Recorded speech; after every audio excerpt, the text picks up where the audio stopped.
What is up, guys? Winter Kills here, and welcome back to a brand new deck profile. So I've got an updated Crusadia profile, Sky Striker Crusadia, if you will. I'm not entirely sure what I'm going to title this, but it does have a small Sky Striker engine, just engage, and some Hornet Drones. I didn't actually buy engages, just proxied them because it's too much money to spend on some cardboard.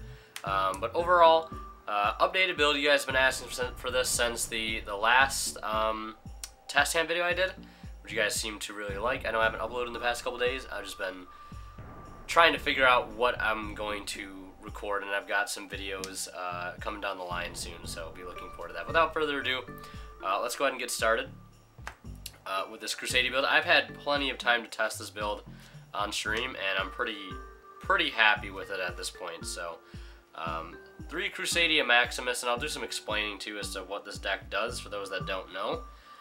So basically, it's just link, spam, and then pretty much OTK, FTK. That's pretty much what the deck does in a sense. So 3 Crusadia Maximus, level 4 Psychic, light, 600 attack, 1000 defense. Basically, you can special this card from your hand to in defense position to a zone a link monster points to, and you can only special summon him like that once per turn. It's a hard once per turn, and then basically he can target a Crusadia link monster you control, and if it does any battle damage against a monster, so anytime it attacks over something, it's going to do double battle damage.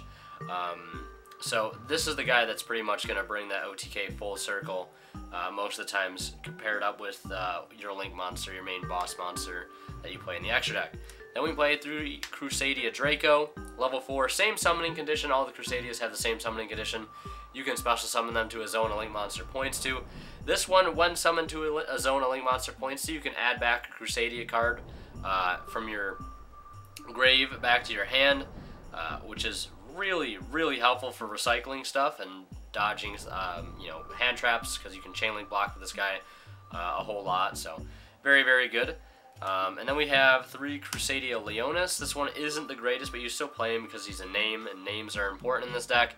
He has the same summoning condition, but he gives your link monsters a piercing bonus. So if he targets one of your link monsters, you can use his effect, make him do piercing damage. This guy paired with Maximus, anytime you attack into a defense position monster, you can sort of see where I'm going with that extra damage. Very helpful, and again, he's just an added name. Sort of similar with Arborea. Some people probably play less of this card. I love this card at 3. A, because it's a name. It's a protection policy in the sense that it is a Return of the Dragon Lords on field or grave to protect a Crusadia monster by battle or card effect. Same summoning condition. This one's a tuner. No, I wouldn't play any synchros in this deck. Maybe if Needle Fiber is a thing or something, someday you can play Needle Fiber in here, because this is a tuner and I don't know exactly what Needle Fiber needs, but maybe that's irrelevant. But level 3 Warrior, just for the protection, is the only reason I play it. That's about it. Just, again, another name. And then World Legacy World Crown is another card that I play. Level 5, same summoning condition. It doesn't have anything to do with Crusadia, obviously, but it has the bonus effect that anytime a monster that was special from the extra deck activates its effect, you contribute this card to negate and destroy that. So a lot of times when you have your main boss monster out, Crusadia Equamax, you can summon Maximus to his own, and then this to his own. Again, the additional protection. And then I play, lastly, 1 Crusadia Reclusia. I only play one of this guy because he gives the least attack boost, because pretty much all of your Crusadia monsters gain attack equal to the things that they point to. So he's only going to boost by 400, and the field spell gives him 500. So there's really no need to play this guy at any more than 1, in my personal opinion, because his only use is to get summoned off the trap to pop something. Because when he is summoned to a zone a link monster points to, whether it be normal or special, you can target a card on your field, a Crusadia card, and then destroy 1 card on your opponent's side of the field. And destroy them. So yeah, I don't think that target, it says, no, you can target 1 card you control and 1 card your opponent, so it does target, never mind. Ignore that. Don't even know my own cards. But yeah, that's what I play for Crusadia / World Legacy monsters. That's the lineup. Pretty standard, and I think it works wonders. I think it's really well oiled at this point. Then we play 3 Droll and Lock Bird. I think this is the best hand trap to play in here, strictly because it plays into Droll and Lock's playstyle. You stop your opponent dead in the water, and then you just basically have to kill them next turn, which this deck does very well.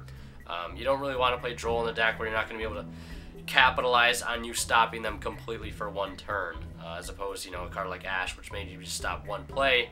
You know, Droll is a little bit more, has a little bit more of a profound effect, if you will. So that's it for hand traps. Then I play a Kaiju package, because Kaijus are very important in here. I play one Thunder King and one Kumungus. I play more than this, just showing these two. Different names. You could play Dogron. I would actually kind of recommend playing Dogron. And then I play 3 Gamma Seal, because you want to always give them Gamma Seal, and you always really want to have the upper hand with whatever Kaijus you give them. For the most case, it doesn't really matter because it's going to be under this guy, and any zone, anything in the zone that it points to can attack, so it really doesn't matter. But it does matter in a simplified state because you still always want to have the higher attack monster in case they do get rid of your Equal Max or your Link monster. So I like playing the 3 Gamma Seal because it's just, I think it's the best Kaiju to give to your opponent, just because the low stats and everything. So that's it for the monsters. We'll go into the spells. So we have 3 Called by the Grave. Again, you're going second super heavy combo deck. Not super heavy combo, but like the Called by is just so clutch in this deck. You have to play it. I don't think there's any reason why you shouldn't. Then we have 3 Hornet Drone because this card is the nuts in here. You can just summon a token underneath one of your Link monsters, then go into Kagari, and then use Kagari Chainlink 2, your Link monster Chainlink 1, you're one of your Crusadia Link monsters, and then you can Chainlink block, add back this, and then you have you know, free way to Stepping Stone up into another Link monster if you're choosing, via Kagari or Hayate, and Hayate can just steal games for you. And then I play 2 Engage. These are proxies, yes, because too much money for these bad boys, so figured I'd just print them out. But yeah, 2 Engage just because to be able to search out Hornet Drones is just fantastic. Anytime I see Hornet Drones in this deck, it's usually just game over at that point if you open up a Kaiju as well. So that's the Sky Striker package. Then I play 2 Pinpoint Landing. I think Pinpoint Landing literally fits in this deck to a T, strictly because, again, you can use it to Chainlink block, and getting your Link monster effects off is just so important. Having them be protected is so important. You can use this to not only Chainlink block, but you also get free draws out of it because you're always special summoning monsters from the hand one at a time.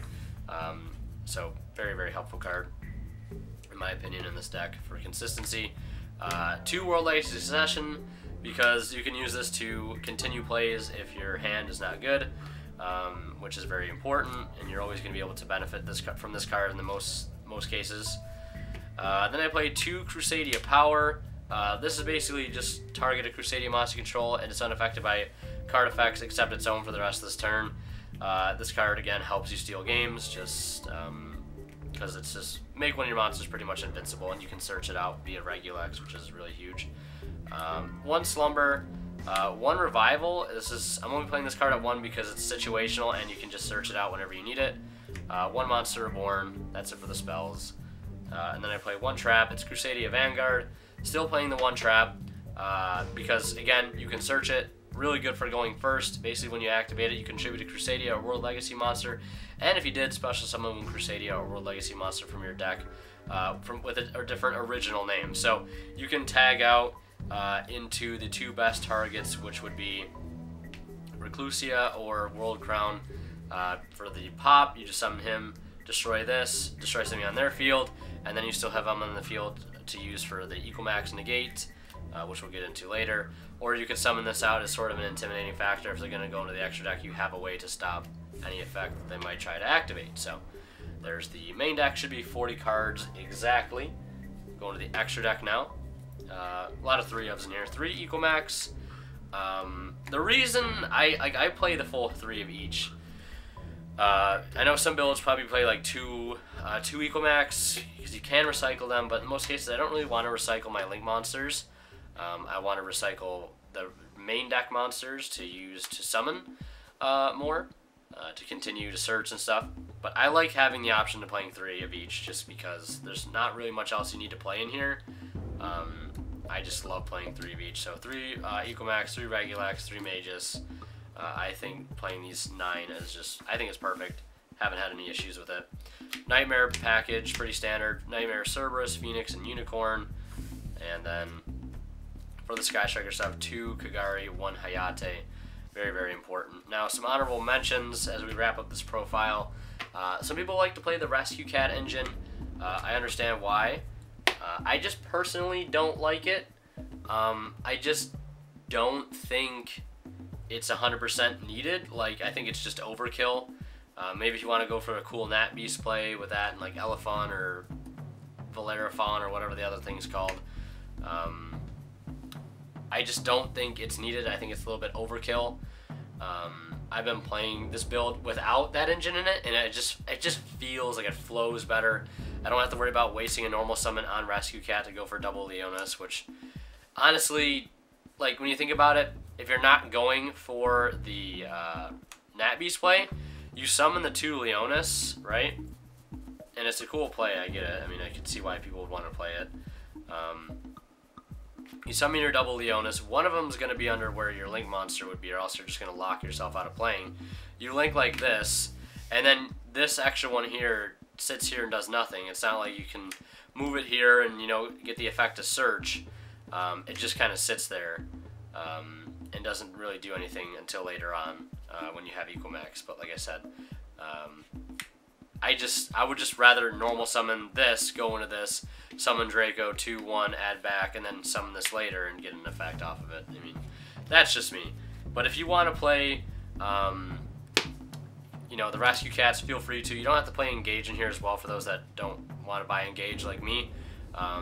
You could just have your friends at locals be nice and let you proxy them. Or you could just play 2 other hand traps, which I was playing 2 Ghost Ogre. You could also play Valor, Ash, whatever hand trap you want to play, you can play. But yeah, in place of the Engage. But anyways, that's going to do for this video. Hope you guys enjoyed. Check out the Discord, link in the description below. Check out my Twitch as well. I've been streaming there 5 days a week. Check that out. Stream is super fun. If you want to hang out with me on Twitch, on stream, feel free to give me a follow there. Link in the description. But anyways, guys, thank you so much for watching. Leave a like if you enjoy. As always, Winter Kill signing out. We'll see you guys in the next one.